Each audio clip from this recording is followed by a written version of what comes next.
जेठी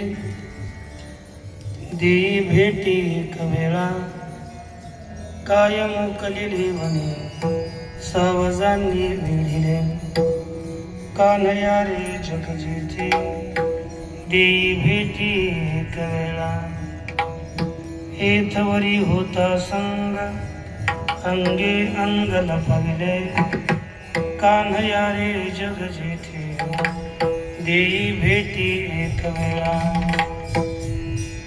तुका मने पाहिले मागे एवढ्या वेगे अंतरला कान्हया रे जग जेठी देई भेटी एक वेळा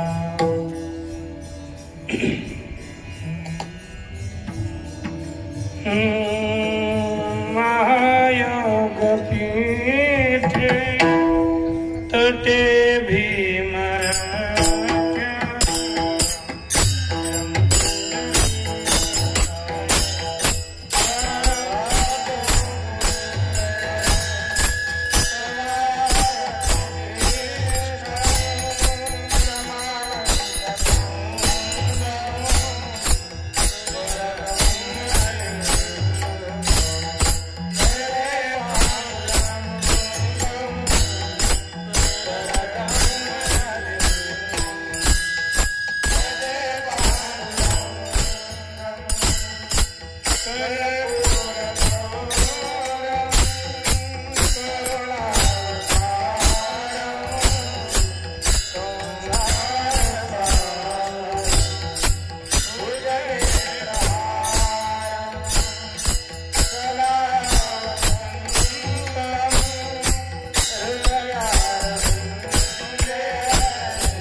घनसार सुधा करावा कल्याणदाम कनकचंपकदाम भूषा उत्तुंग पीनकुच कुंभ मनोहरांगीं वाणीं नमामि मनसा वचसा विभूते आदिनाथ समारंभां श्री ज्ञानराज मध्यमान् अस्मदाचार्य पर्यन्तान् वन्दे गुरु परम्पराम् आदिनाथं च मत्सेन्द्रं गोरक्षं गहिनीं तथा न्योरत्यं ज्ञानदेवं च जोगं वन्दे मुहुर्मुहुः ज्ञानेशं नामदेवं च एकनाथं तथैव च तुकारामं तथा वन्दे वारकरी परंपरा संतांचे पाये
प्रस्तुत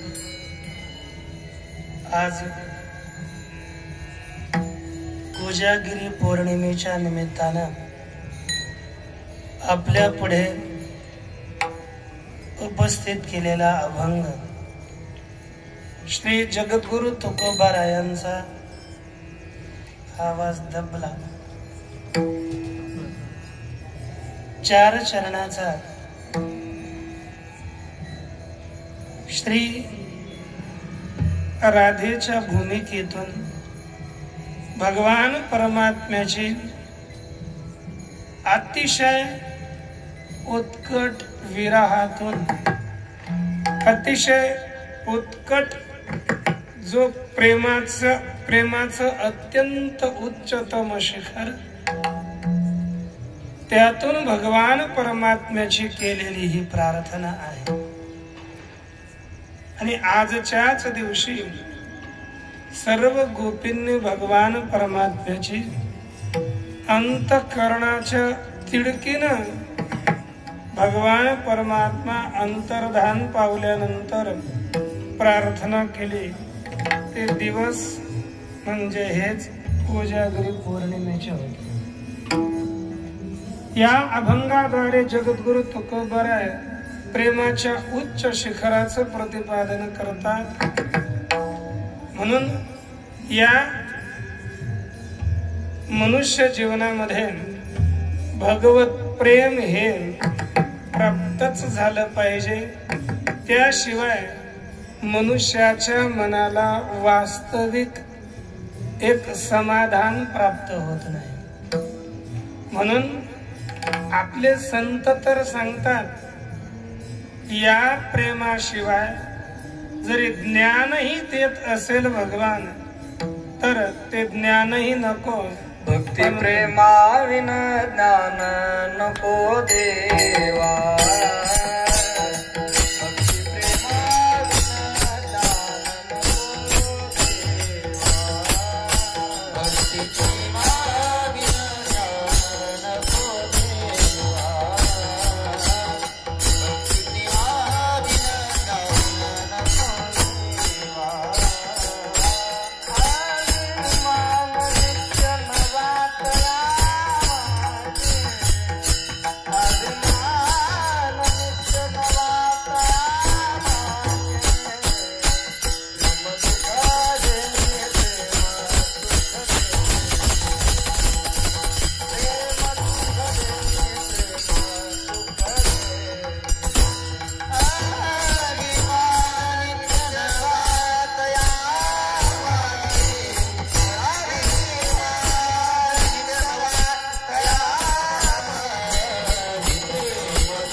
ज्ञान नको देवा.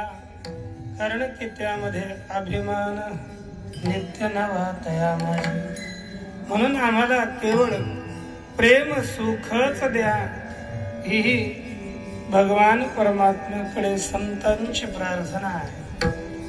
आणि हे प्रेम कोणाच्या अंतःकरणामध्ये किती आहे हे त्यालाही सांगता येत नाहीये. कारण की हे प्रेम कसं आहे, अनिर्वचनीयम प्रेम स्वरूपम मुखास्वादन होत. प्रेमाचं स्वरूप अनिर्वचनीय आहे, ते सांगता येण्याजोगं नाही. ज्याप्रमाणे एखाद्या मुक्याला आपण विचारलं ही गोडी किती आहे, तर ती गोडी त्याला स्पष्ट रीतीनं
सांगता बोलता दाविता. हे प्रेम सांगण्याजोगं नाही, म्हणजे याचं वर्णन मनुष्याला करता येत नाही. ते स्वतःच्याच चित्तानं अनुभवण्या योग्य आहे. जे बोला बुद्धी नये सहज ते प्रेम निज गुज. हे सहज रीतीनं या प्रेमाचं वर्णन केलं जाऊ शकत नाही. आणि त्याच प्रेमाच्या उत्कर्षाची स्थिती आज आपण पाहणार आहोत. जी काही प्रेमाची प्रथम अवस्था आहे तिला आपण भाव असं म्हणतो. आणि ह्याच भावाची अंतिम उत्कर्षित झालेली जी अवस्था तिला सहज प्रेम असं म्हटलं जातं. मग हे प्रेम आपल्याही अंतःकरणात यावं याकरिता आपण श्री गोपिकेंच्या चरित्राचं वर्णन केलं. ते ऐकलं तरी अंतःकरणामध्ये आपल्याला भगवान परमात्म्याविषयी प्रेम जागृत होऊ शकतं. म्हणून हे आपल्याला चिंतन करायचं आहे. जर हे याच दिवशी या भगवान परमात्म्यांना सुद्धा, कारण की या रात्री कोणत्या आहेत, या कोजागिरीच्या अनेक रात्री एकत्रित करून भगवान परमात्म्याने गोपेशी रास क्रीडा केली होती. म्हणून भागवतामध्ये या रास पंचाध्यायीचा आरंभ होतानाच श्री शुकाचार्य लिहितात की भगवान पिता रात्री शरदोत्फुल्ल मल्लिका वीक्षरंतुम मनश्चक्रे योग मायामुपाश्रितः. भगवान एवढ्या रात्री या सुंदर की या शरद ऋतूतील अतिशय प्रफुल्लित झालेल्या या रात्रींना पाहून योग मायेचा आश्रय केलेला भगवान परमात्मा त्यानंही या रात्रींना वीक्ष पाहून मनश्चक्रे रंतुम मनश्चक्रे या गोपींशी रमण करण्याचा एक मन बनवलं. पण अशा या श्रेष्ठ रात्री आहेत आणि याच रात्रीमध्ये गोपिकेंना भगवान परमात्म्याची प्राप्ती झालेली आहे. आणि याच रात्रीत या गोपिकांचं प्रेम उत्कर्षाला प्राप्त झालं. या जर प्रेमाचा आपण विचार करू गेलो तर हे प्रेम विभागानं पाहिलं तर 3 प्रकारचं आहे. एक पूर्वराग, दुसरं मिलन आणि तिसरा आहे विरह. या उत्तर अवस्थेमध्ये प्रेमाचा उत्कर्ष अधिक वाढत जातो. पहिला आहे पूर्वराग. आपल्या अंतःकरणामध्ये हे प्रेम निर्माण व्हायचं असेल तर पूर्वजन्माचे संस्कार कारण आहे. संतांची संगती ही प्रेमाला कारण आहे. भगवान परमात्म्याच्या कथाचं श्रवण करणं, भगवान परमात्म्याच्या कथेचं पठन करणं. जर आपण वारंवार भगवत चरित्र श्रवण केले, भागवत म्हणजेच भगवंताच्या भक्तांची चरित्र श्रवण केली तर अंतःकरणामध्ये भगवान परमात्म्याविषयी प्रेम आपल्या निर्माण होऊ शकतं. जन्मांतर सहस्रेषु तपो ज्ञान समाधिभिः नराणां क्षीण पापानां कृष्णे भक्ती प्रजायते. जर अनेक जन्मामध्ये, हजारो जन्मामध्ये आपण केलेलं तप असेल, साधना असेल, यांनी जर आपलं हळूहळू पाप क्षीण झालं, नष्ट झालं तर अशा मनुष्यांच्या अंतःकरणामध्ये भगवान परमात्म्याविषयी भक्ती प्रेम निर्माण. कंठी प्रेम दाटे नयने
प्रेम प्रगट होतं. परंतु हे प्रेम प्रगट होण्याची साधना आपण अगोदर करावी लागते. संतांचा संग केला पाहिजे. कोणाही अन्य व्यक्तीचा जर आपण संग केला तर ज्याच्या संगतीमध्ये राहिल्यानंतर आपलं अंतःकरण भगवान परमात्म्यापासून शास्त्र चिंतनापासून विमुख होत असेल तर अशा व्यक्तीचा कधीच जन्मात संग करू नये. कारण की त्यानं आपलं जीवन हे व्यर्थ जाईल, आपलं वाटोळं होतं. म्हणून श्रेष्ठ व्यक्तींचा ज्यांच्या संगतीत राहिलं तर आपला परमार्थ विषयक प्रवाह थोडा चांगला चालतो, आपली भगवंताविषयी प्रीती निर्माण होते. अशा व्यक्तीचा संग केला पाहिजे. यामध्ये हे जे काही प्रेम आहे, अनेक आपल्याला पुण्य कमावी लागतील. अनेक पुण्य जर आपण कमवलं तरच भगवान परमात्म्याचं प्रेम अंतःकरणात प्रगट होतं. पण आपण बोललो बहुता सुकृतांची जोडी, म्हणून विठ्ठली आवडी म्हणजे प्रेम. हे भगवान परमात्म्याविषयी प्रेम अनेक पुण्यामुळे होतं. आणि हे प्रेम आपल्या अंतःकरणात जागृत व्हावं याकरिताच या सर्व संतांचे भगवंताचे उत्सव आपण पाहतो. गोपिकांना जे प्रेम निर्माण झालं ते म्हणजे अतिशय उत्कृष्ट प्रेम. त्याच प्रेमाचे आपण आता विभाग पाहिले. पहिला विभाग आहे पूर्व राग.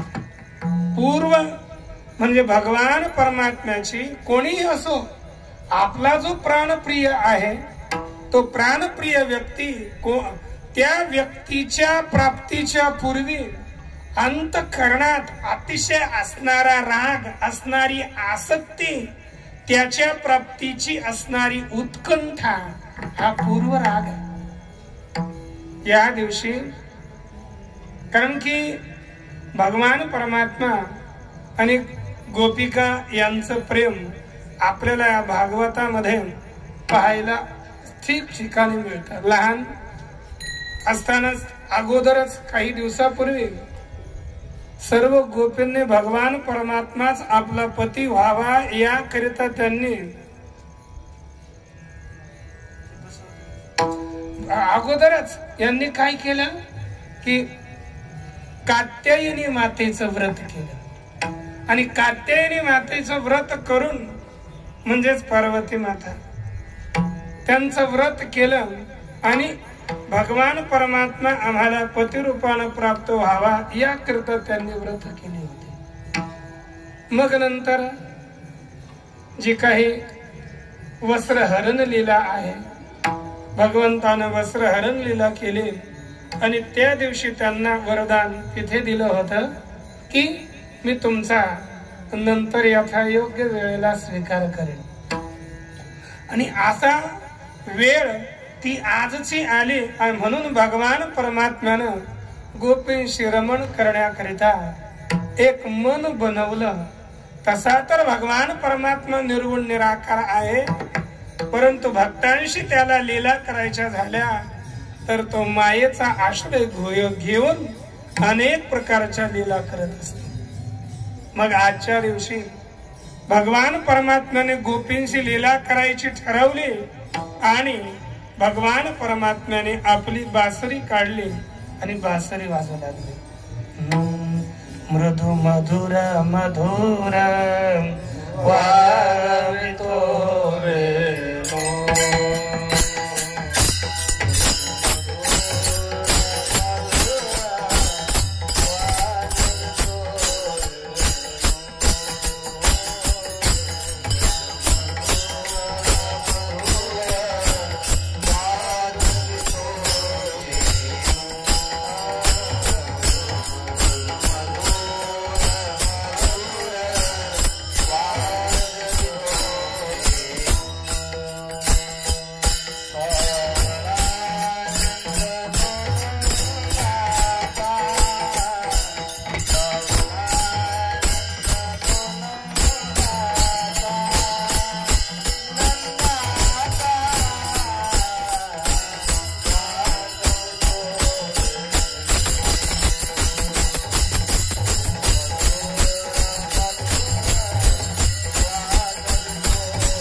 तू असं का बोलणार नाही? तो अनेक प्रकारच्या लीला करणारा आमचा तर प्राणप्रिय तूच आहे. तो म्हणतो की स्त्रियांनी आपल्या पतीचीच सेवा केली पाहिजे, परंतु आमचे परमप्राप्य परमपती आपणच एक आहात. मग तुम्हाला सोडून आम्ही कुठं झालं? आम्ही बस केवळ तुझ्याच आश्रित आहोत. तुझ्या व्यतिरिक्त या जगामध्ये आम्हाला कोणी नाही देवा. आता आम्ही तुझ्याकडे आलेलो आहोत. तू आमचा तिरस्कार करू नको. आणि भगवान परमात्म्यानं अंतःकरणात अतिशय प्रेम दाटून आलेलं, काही बोलता येत नाही. आपल्या अंगठ्यानं खालची जमीन कुरतडवला आणि प्रेमानं व्याकुळ झाल्या भगवान परमात्म्यानं त्यांचा तो भाव पाहिला, त्यांचं प्रेम पाहिलं. आणि भगवान परमात्म्यानं काय केलं की नद्य हा पुलीन भविष्य, नदीच्या तटाकावर वाळून युक्त असणाऱ्या यमुनेच्या तटावर प्रवेश केला आणि गोपिकांशी रास क्रीडा आरंभ केली. आणि त्या रास क्रीडेमध्ये भगवान आपल्या संतांनी वर्णन केल्यानुसार जितक्या गोपिका होत्या तितके भगवान परमात्म्यानं रूप धारण केले. भागवतामध्ये वर्णन केलं, जसे एक गोपी असेल तर त्याबरोबर एक भगवान परमात्मा गोपाळ रूपानं प्रगट झाले. म्हणजे या रीतीनं यांनी रास मंडळ रचवले. एक एक गोपिका, भगवान परमात्मा एक एक गोपाळ, एक एक गोपाळ, एक एक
आणि रास क्रीडा आरंभ केल्यानंतर त्यामध्ये जे सुख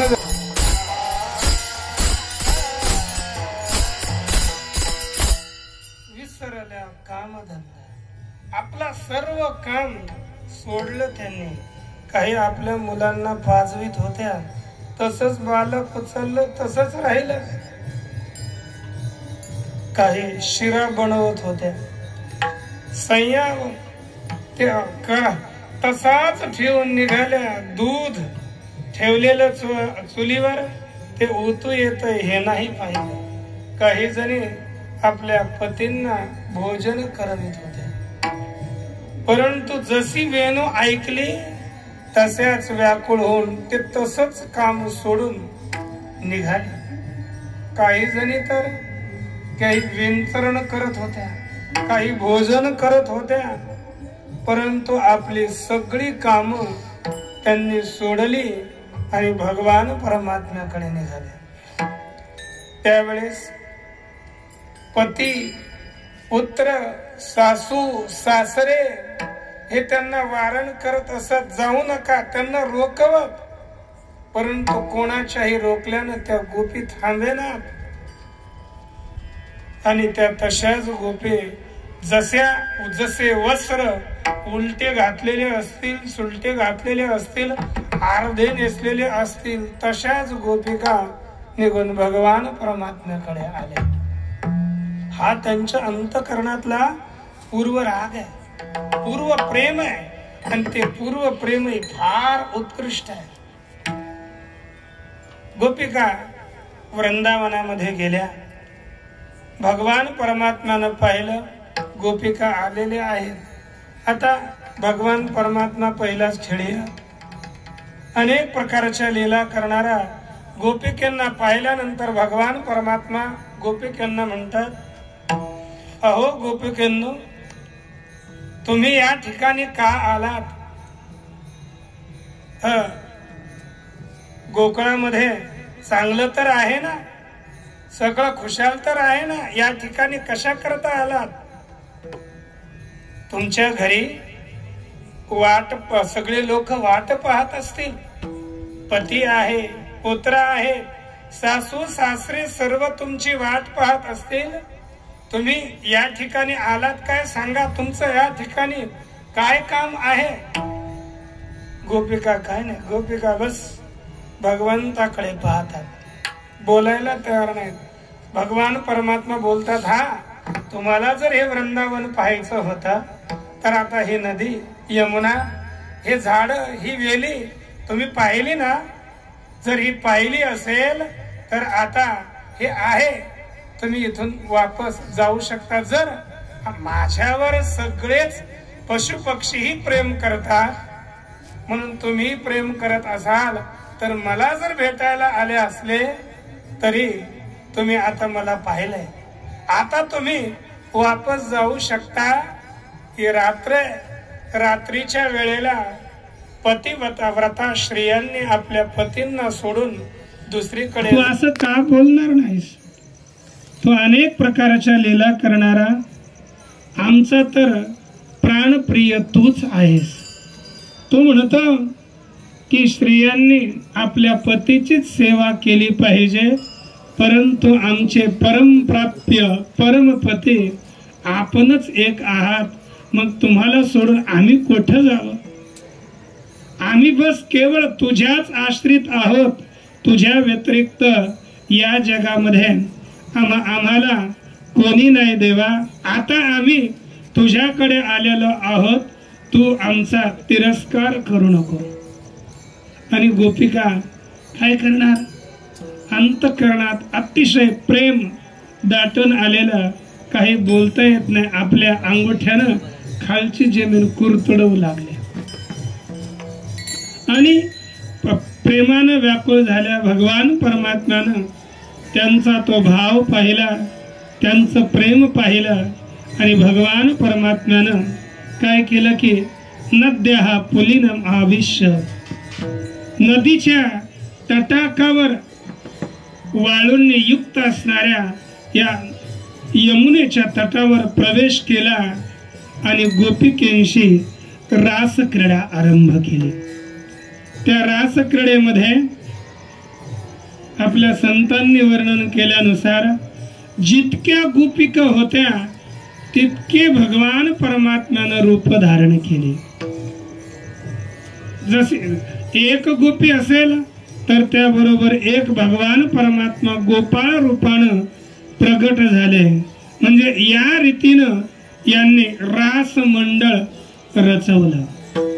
एक एक गोपिका है ना, एक एक गोपाळ, एक एक गोपाळ, एक एक गवळण, एक एक गवळण, एक एक गोपाळ.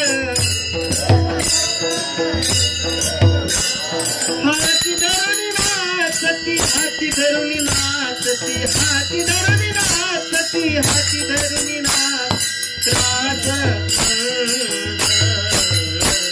राधे राधे राधे राधे मुकुंद मुरारी, मुरारी राधे राधे राधे राधे मुकुंद मुरारी, राधे राधे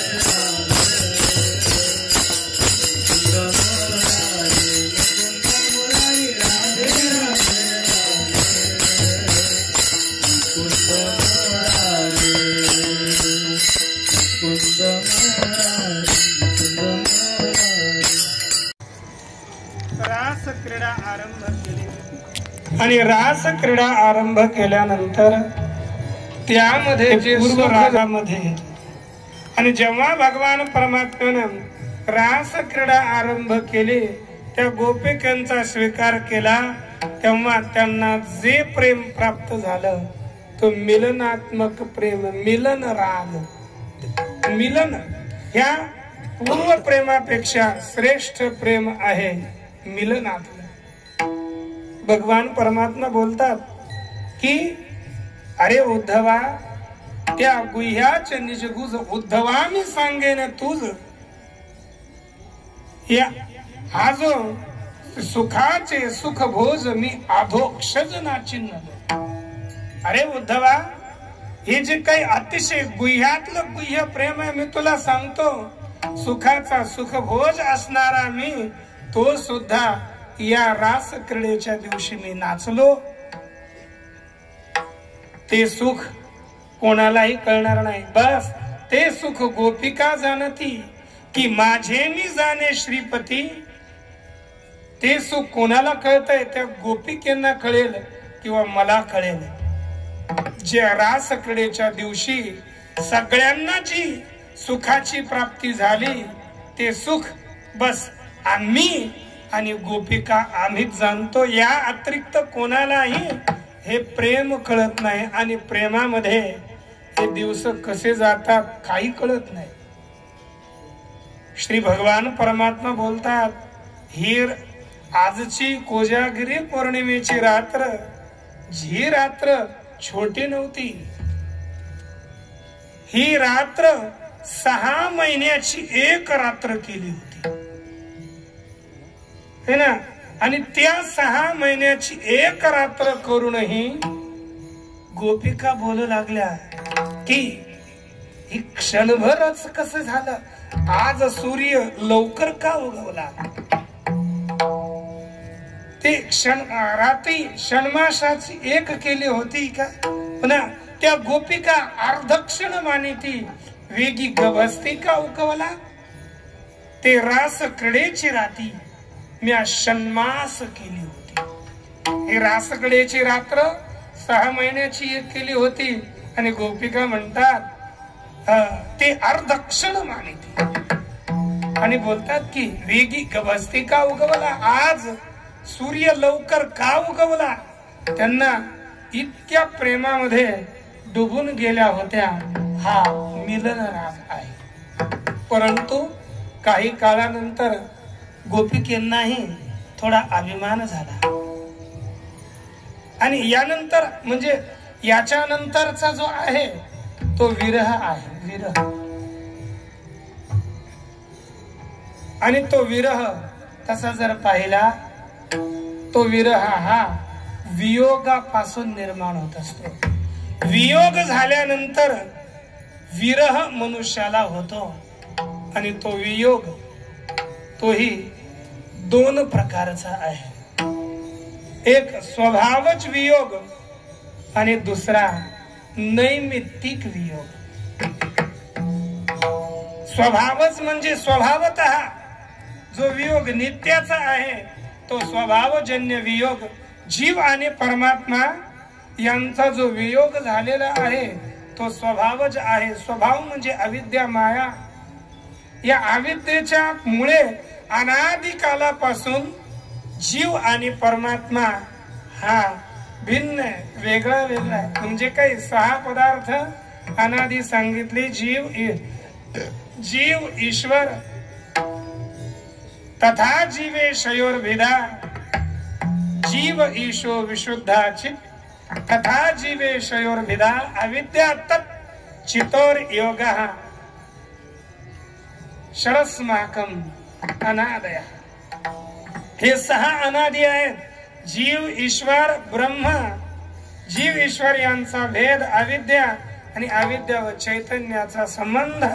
हे 6 जे अनादि आहेत त्यामध्ये जीव आणि ईश्वरांचा भेद यांचा वियोग हे अनादि कालापासून आहे. आणि हा आहे परंतु स्वभावज वियोग आहे. दुसरा आहे नैमित्तिक वियोग. काही निमित्तामुळे काही कारणामुळे अगोदर संयोग होता परंतु काही कारणामुळे वियोग झाला तो नैमित्तिक वियोग आहे. तो नैमित्तिक वियोग सुद्धा पुन्हा किती प्रकारचा आहे? 3 प्रकारचा. एक प्रमादज नैमित्तिक वियोग. जर आपण इथं पाहिलं तर नैमित्तिक वियोग 2 प्रकारचा. एक सप्रेम नैमित्तिक वियोग आणि दुसरा सापराध नैमित्तिक वियोग. प्रेमरूपी निमित्ताने झालेला वियोग तो सप्रेम नैमित्तिक वियोग आहे. जेव्हा भगवान परमात्मा अनेक प्रकारच्या खोड्या करू लागले, अनेक खोड्यानं त्रस्त झाले आणि श्री यशोदा मातेनं ठरवलं की आता याला येथे ठेवायचं नाही. मग भगवान परमात्म्याला गायी चारवण्याकरिता पाठवत असत. तो प्रेमानच, काही दुसरं नाही. सप्रेम प्रेमरूपी निमित्तानं झालेला वियोग होता. मग गोपिका पाठवायचे तर खरे, परंतु उभी मी राहे वाट मी पाहे केव्हा भेटेल मम कानू. आणि गोपिका दिवसभर त्या भगवान परमात्म्याची वाट पाहायच्या की तो कधी वापस येईल, कधी वापस येईल. आणि आल्यानंतर त्याला पाहून तर त्या बोलायच्या अक्षणवताम फलविदम न परम विदामः सख्य पशूननुवेवश्रियतोर वयस्यहि वक्त्रम व्रजेस सुतयोरनुवेनुदिष्टम यैर्वा निपित मनोरक्त कटाक्ष मोक्ष. त्या गोपिका बोलत असत, अरे जितके डोळ्यावाले मनुष्य आहेत, नेत्रधारी आहेत, त्यांचं एवढंच एक फळ आहे की या परमात्म्याला पाहणं. म्हणजे कोणते? जे काही एक पितांबरधारी आणि निलांबरधारी ज्यांच्या ओठावर बासुरी ठेवलेली आहे आणि वृंदावनामध्ये प्रवेश करत आहेत गायीच्या झुंडमध्ये, यांना पाहणं हेच या नेत्रांचं फळ आहे. म्हणून त्या वाट पाहत असत. त्यांचा जो वियोग होता तो सप्रेम नैमित्तिक वियोग. दुसरा आहे सापराध नैमित्तिक वियोग. त्याचे हे 3 प्रकार: प्रमादज नैमित्तिक वियोग, दैवज नैमित्तिक वियोग आणि मानज नैमित्तिक वियोग. पहिला प्रमाद रूपी निमित्तानं झालेला वियोग. मनुष्याच्या जीवनात काही प्रमाद, पती पत्नी असतील, त्यांच्यात भांडणं झालं, बोलता बोलता प्रमाद घडला आणि त्याच्यामुळे काही ना काही बोलून दिले. दोघांचा वियोग झाला तर जेवण भर तडपावं लागतं, वेगळं वेगळं राहावं लागतं, घटस्फोट होतो नंतर. याकरिता पहा, जेव्हा भगवान प्रभू रामचंद्रजी वनामध्ये गेल्यानंतर अशोक वाटिकेमध्ये नाही, आपल्या पंचवाटिकेमध्ये, तिकडं कशाला जायचं, पंचवटीमध्ये भगवान परमात्मा निवास करत असत. नाशिक मध्ये निवास करत असताना मारीच मामा आपलं रूप बदलवून हरणाचं, सोन्याच्या हरणाचं रूप घेऊन जेव्हा आले, भगवान त्या सीता मातेच्या पुढे फिरू लागले, तेव्हा सीता मातेनं एक इच्छा जागृत झाली तिच्या अंतःकरणामध्ये की हरिण मला प्राप्त व्हावं. तिचं जे चित्त आहे भगवान परमात्म्यापासून हटवून त्या सुवर्णाच्या हरिणा मागे लागलं आणि एक प्रमाद घडला. कारण की हा प्रमाद आहे. आपण आपल्या दुसरं कोणाचीही इच्छा न करता प्राणप्रिय पती साक्षात भगवान परमात्मा तद अतिरिक्त या हरणाच्या कातड्याची इच्छा झाली आणि आपल्या पतीला आदेश केला. एक प्रमाद झाला आणि त्या प्रमादामुळे सीता मातेचा नंतर प्रभू रामचंद्राशी जो वियोग झाला तो प्रमाद रूपी निमित्तामुळे झालेला आहे. दुसरा आहे दैवज सापराध नैमित्तिक वियोग. दैवज सापराध नैमित्तिक वियोग जरी आपण पाहिलं तो 2 प्रकारचा असो. एकच सांगतो, म्हणजे एखाद्याकडून आपल्याला शाप प्राप्त झाल्यामुळे आपला वियोग घडणं हा दैवज सापराध नैमित्तिक वियोग आहे. जेव्हा भगवान परमात्म्यानं सर्व कौरवांचा महाभारताचं युद्ध झालं, सगळं झालं आणि शेवटी त्यांना वाटलं की आता सगळे गेले परंतु आपलेच कुलातले राहिले, हे देवादिकांनाही आवरणारे नाहीत, मग यांचा नाश केल्याशिवाय मी गेलो तरी या पृथ्वीचा भार कधी दूर होणार नाही. मग भगवान परमात्म्याच्याच प्रेरणेनं असो, परंतु सगळ्या यादवांनी मिळून जांबवती सूत सांबाला मुलीचं रूप धारण करावं. मुलीचं रूप धारण करून तिच्या पोटावर असे चिंध्या गुंडाळल्या आणि नारदादी ऋषी मुनीकडे प्रभास क्षेत्री त्या ठिकाणी गेले. गेल्यानंतर त्यांनी विचारलं, अहो ही आमची ही एक गरोदर आहे, ही एक विचारते की याला काय होईल. एकदा सोडलं ऋषींनी, दोनदा सोडलं, परंतु हे वारंवार ऋषींना छळण्याकरिता आले. मग ऋषींना राग आला, त्या सर्वांनी श्राप दिला, जा हिच्या पोटी एक मुसळ जन्माला येईल आणि तेच तुमच्या कुळाचा नाश करेल. मग यामुळे नंतर मुसळ आलं, त्या मुसळानं सगळ्यांचा नाश केला. प्रभास क्षेत्री सगळे यादव मारले गेले. त्याच्यातलं एकच तुकड्यानं भगवान परमात्म्याच्या चरणावर व्याधानं प्रहार केला. त्या प्रहारानंतर भगवंतानेही आपली लीला समाप्त केली. परंतु आपल्याला पाहायचं या ठिकाणी सर्वांचा जो वियोग झाला तो दैवज सापराध निमित्तामुळे वियोग घडला.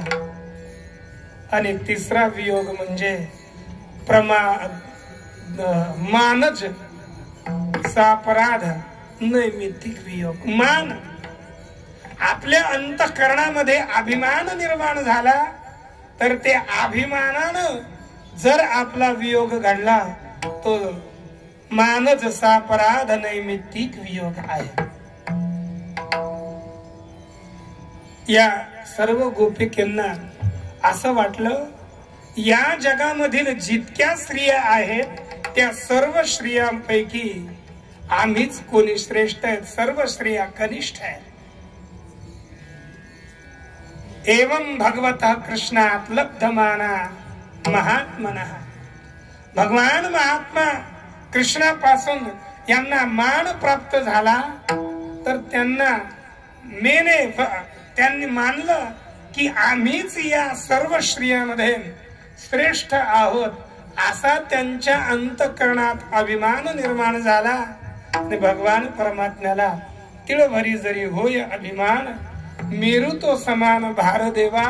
भगवंताला मान अभिमान सहन होत नाही, म्हणून तो अभिमान त्यांचा प्रशमाय, तो शांत करण्याकरिता भगवान परमात्मा त्याच ठिकाणी अंतर्धान झाले. मग हा मानज सापराध नैमित्तिक वियोग घडला आणि गोपिका सगळ्या तळमळू लागल्या. आणि अशा वियोगातूनच मनुष्याला विरह होत असतो. गोपिकांना जो तिसरं प्रेम झालं ते विरह आहे आणि या विरहामध्ये प्रेमाची उत्कट स्थिती होत असते. म्हणून पूर्वरागो भवेत श्रेष्ठा, श्रेष्ठतरंच मीलनम, श्रेष्ठतमे परावस्था, विरहे प्रेम न उच्चते. म्हणजे पूर्वराग श्रेष्ठ आहे परंतु त्यापेक्षा मिलनम श्रेष्ठतरम, मिलन हे अतिशय श्रेष्ठ आहे. आणि श्रेष्ठतम या विरहामध्ये प्रेमाची परावस्था, उत्कृष्ट अवस्था प्राप्त होत असते. तीच अवस्था या गोपिकांची झाली. आणि या गोपिकापैकी मग भगवान परमात्मा एका गोपिकेला घेऊन पुढे गेले. पुढे गेल्यानंतर तिलाही काही दूरवर गेल्यावर अभिमान झाला आणि तिला वाटलं या सगळ्या गोपिकांपैकी मी श्रेष्ठ आहे. अभिमान झाल्यानंतर ती गोपी बोलते की कृष्ण आता माझ्याकडून चालणं होऊ शकत नाही, मला चालता येईना, पाय कंटाळले. आणि नंतर बोलते की मला तुझं मन असेल तिथं घेऊन जा. भगवान परमात्मा बोलले ठीक आहे, माझ्या खांद्यावर बस, मी तुला घेऊन जातो. भगवान परमात्मा खाली बसले आणि खाली बसल्यानंतर ती खांद्यावर बसणार तेवढ्यात भगवान परमात्मा तिथूनही अंतर्धान झाले. आणि अंतर्धान झाल्यानंतर तीही गोपिका अतिशय व्याकुळ झाली आणि विचार करू लागली, हे काय केलं, मी काय केलं. आणि भगवान परमात्मा दूर झाला. याचंच कथन जगद्गुरु तुकोबाराय अभंगाच्या चतुर्थ चरणात. तुका मने पाहिले मागे, तुका मने पाहिले मागे, तुका मने पाहिले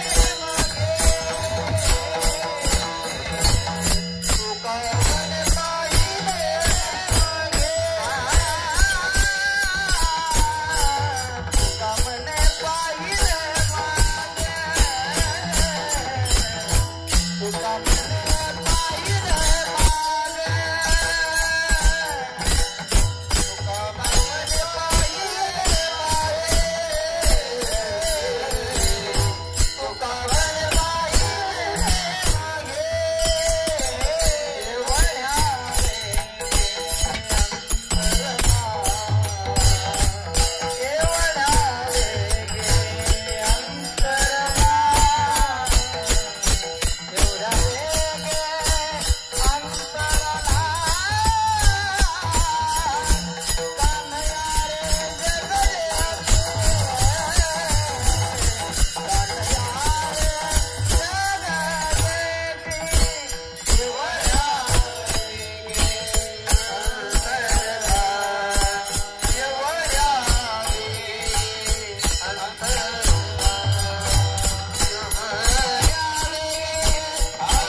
जगद्गुरु तुकोबाराय बोलतात की गवळण काय बोलते की विचार करते.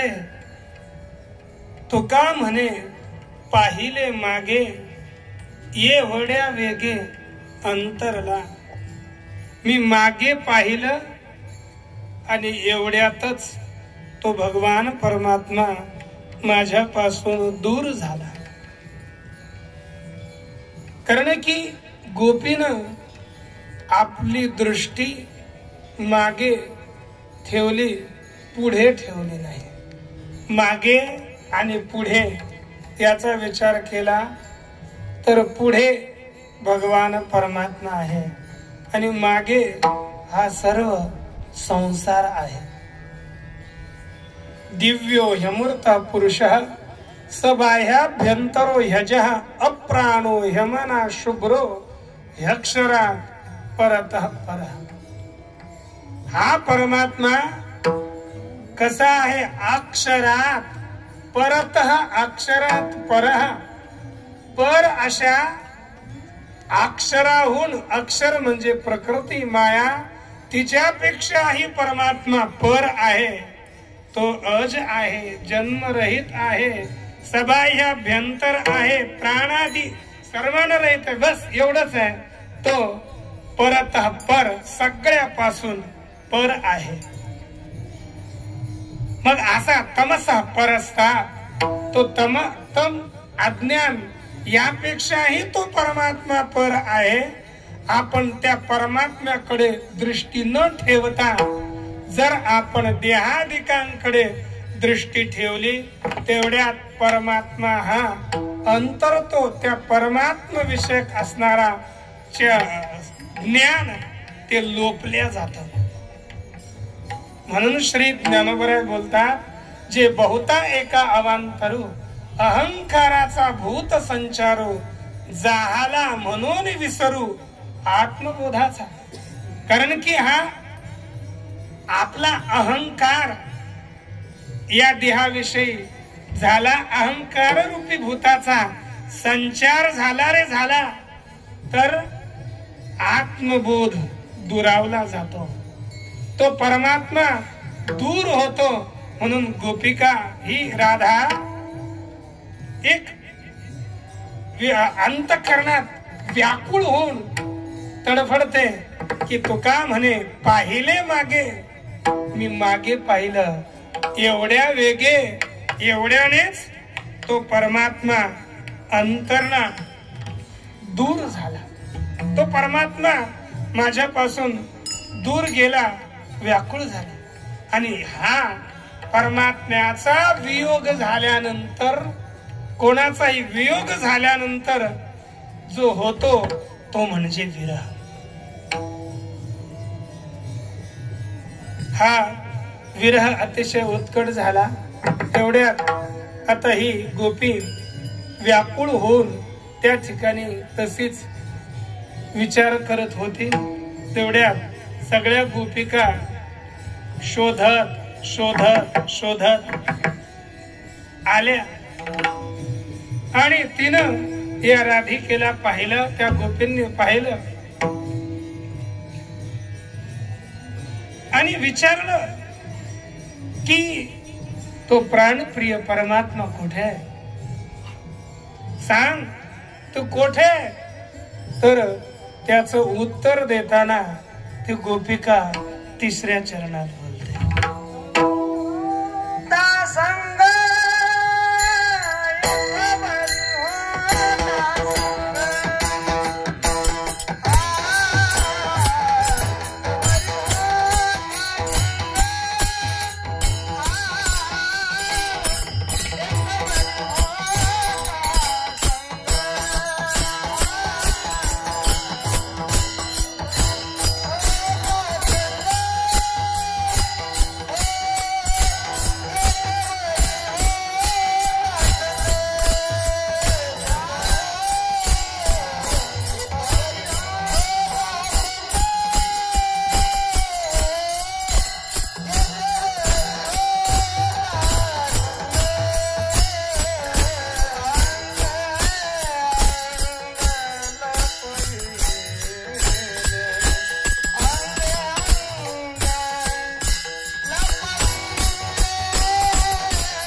त्यांना सांगू लागले, एथवरी होता संग.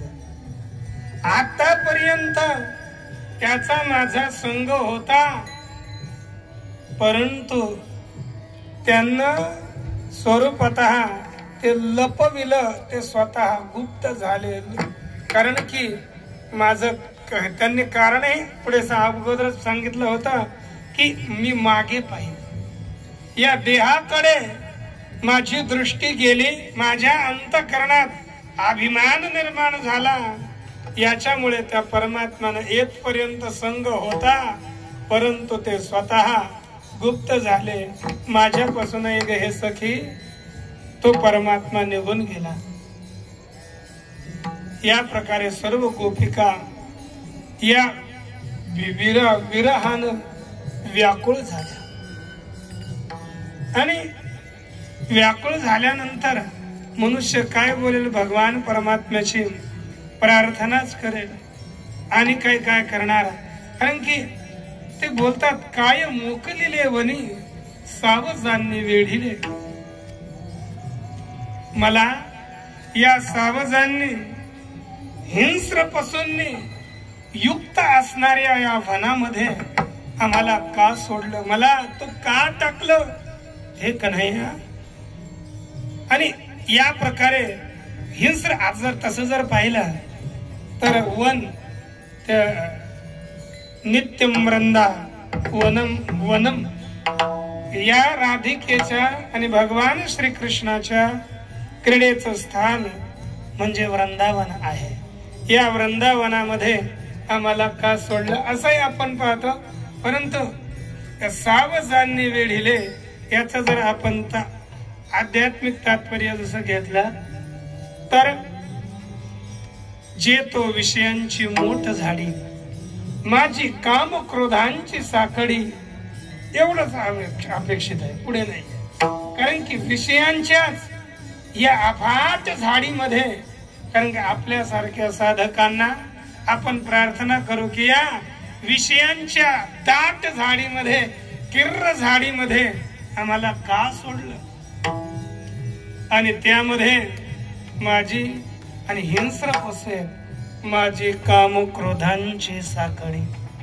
काम क्रोध रूपी हिंस्र पशु यामध्ये आहेत. या सावजांनी या काम क्रोधादी विकार रूपी पशूंनी वेढलेल्या या विषय रूपी वनामध्ये आम्हाला का सोडलं देवा?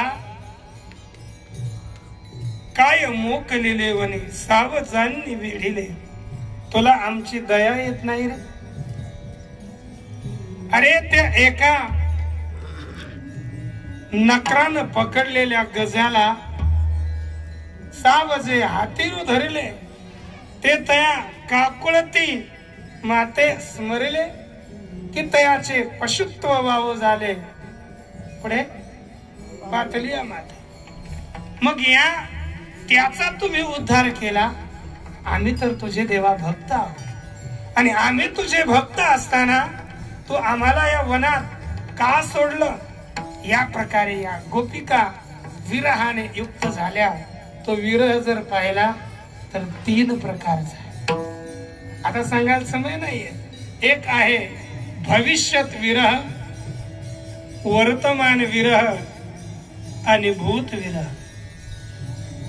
सरळ सरळ शब्दशः अर्थ सांगेन की भविष्य काळात प्राणप्रिय व्यक्तीचा आपला वियोग होणार आहे हे अगोदरच आपल्याला कळालं तर त्यावेळी जो विरह होतो तो भविष्यात विरह. आता या वर्तमान काळामध्ये आपला आणि त्याचा वियोग होणार आहे हे कळत आहे. अशा वेळी होणारा जो विरह आहे तो म्हणजे वर्तमान विरह. जेव्हा भगवान परमात्मा मथुरेला जाण्याकरता निघले, गोपिकांची काय स्थिती झाली आपण पाहतो. त्या सगळ्या गोपिका बोलतात, अक्रूरा चांडाळा तुझं कोणी धाडीला का घात करू आलासी वधीशी सकळा. आणि अनेक अनेक प्रकारचे दूषण दिले. त्यावेळेस भगवान परमात्मा रथी चढले वनमाळी, अकांत गोकुळी भूमी पडल्या व्रजबाळी कोण त्या सांभाळी. आणि भगवान परमात्मा बोलतात, देव बोले अक्रूराशी वेगी हाकावे रथाशी, या गोपींच्या शोकाशी न पहावे मजसी. आणि अशा प्रकारे त्या आता भगवान परमात्मा निघणार अशी स्थिती आहे. तो वर्तमान विरह आहे. आणि एका जनार्दनी रथ गेला निघून, रथ निघून गेला. आणि त्या अवस्थेमध्ये यावद आलक्षते वेणूर यावद रेणू रथस्य, जोपर्यंत रथाचा ध्वज दिसत होता, त्या रथाची धूळ दिसत होती, तोपर्यंत सगळ्या गोपिका भगवान परमात्म्याच्या रथाकडेच एक टक लावून पाहत होत्या. हा जो आहे तो वर्तमान कालात वियोग होतोय आता, आणि त्यापासून होणारा विरह तो वर्तमान विरह आहे. आणि तो रथ निघून गेला त्यावेळेस त्या गोपिकेंची जी स्थिती आहे ती भूत विरह. आता विरह तो भूत विरह झाला, वियोग. आणि हा विरह तोही एक आशाभूत विरह आणि दुसरा निराशाभूत विरह. निराशाभूत विरहामध्ये त्या मनुष्याचा साक्षात आता तो भेटणारच नाही, आशाच नाहीये पुन्हा प्राप्तीची, अशी जी स्थिती, तो निराशाभूत विरह यामध्ये प्राण साक्षात जाऊ शकतात. परंतु आशाभूत विरहामध्ये आशा तर आहे मिलनाची, म्हणून भगवान. आणि या आशाभूत विरहातूनच श्री गोपिका अभंगाच्या प्रथम चरणामध्ये भगवान कानया रे जग जेठी, कानया रे जग जेठी, कानया रे जग जेठी, कानया रे जग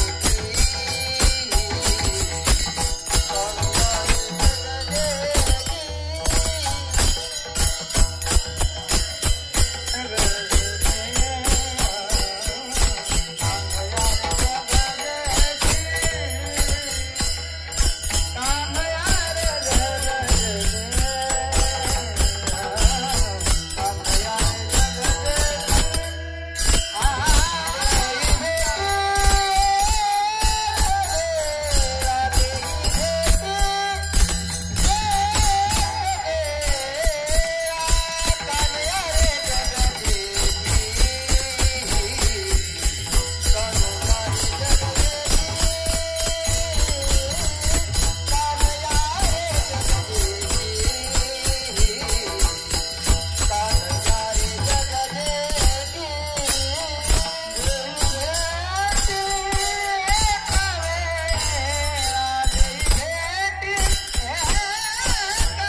देई भेटी एक वेळा.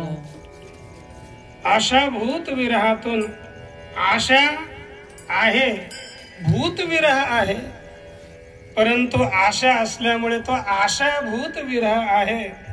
त्या आशाभूत विरहातून श्री गोपिका भगवान परमात्म्याची प्रार्थना करते. हे कान्हया, हे जगजेठी, जगामध्ये सगळ्यात वडीलधारे, सगळ्यात मोठे, जगाचे जनक, हे कान्हया, देई भेटी एक वेळा मला भेट द्या. सगळ्या गोपिका एकत्र होऊन या वृंदावनात, या नदीच्या तटावर येऊन प्रार्थना करतात. आणि ते गोपिका बोलते, क्वासी क्वासी महाभुज, तू हे कोठे आहेस, कोठे आहेस? दास्यास्ते कृपणायामी सखे दर्शय सन्निधिम. हे नाथ रमण प्रेष्ठ, क्वासी क्वासी महाभुज. हे नाथ, हे प्रिय, हे रमण महाभुज, तुम्ही कोठे आहात, कोठे आहात? तुम्हा या दासीची तुम्ही सखे, तुम्ही सन्निधी दाखवा, या दासीला तुमचं दर्शन द्या. या प्रकारे गोपिका भगवान परमात्म्याची प्रार्थना करतात. हे नाथ हरे, असे एक वाक्य आहे, श्लोक. नाथ हरे बत नाथ हरे, करुणाम कुरु परी जन निखरे. आम्ही जरी तुम्हाला वाटत असो गर्वित चित्ता आहोत, परंतु तव सुख वित्ता. केवळ तुझ्याच सुखरूपी धनाने आम्ही गर्वित चित्तावाले झालो हे मान्य आहे. गर्वित चित्ता तव सुख वित्ता नान्य निमित्ता प्राणपते. हे प्राणपते, दुसरं कोणतंही निमित्त नाही, एक निमित्त आहे. आपण रसिक शिरोमणी, रसिक हृदयंगम. आपण कसे आहात? रसिक मधील शिरोमणी श्रेष्ठ आहात. तुम्ही आमच्या हृदयातलं जाणता हो. जाणूनही तुम्ही असं का करता? विमल मते, प्राणप्रिय विमल मते. हे प्राणप्रिय परमात्मन, शुद्ध मते, आम्हाला तुम्ही नाथ, आम्हाला दर्शन द्या. या प्रकारे सर्व गोपिका अतिशय व्याकुळ होऊन भगवान परमात्म्याची प्रार्थना करतात. आणि तीच प्रार्थना भागवताच्या दृष्टीने पाहिले तर गोपी गीत आहे ना. मग आपण तेवढी प्रार्थना करून आपण सेवेला पूर्ण करून देऊ. आता कंठच नाहीये म्हणून पावन बोलूया. काय काय आहे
तेनातवी मठसित व्यथतेन किंसे कुर्पादिभिर्भ्रमतिर्निर भवदायुषाः इति गोप्यहं प्रगायन्तः प्रलपन्तश्च चित्रधाम सुस्वरं राजन् कृष्णदर्शनलालसाः तासामाविर्भूतचौरिं स्मयमानमुखाम्बुजः पीताम्बरधरस्रग्वीं साक्षान्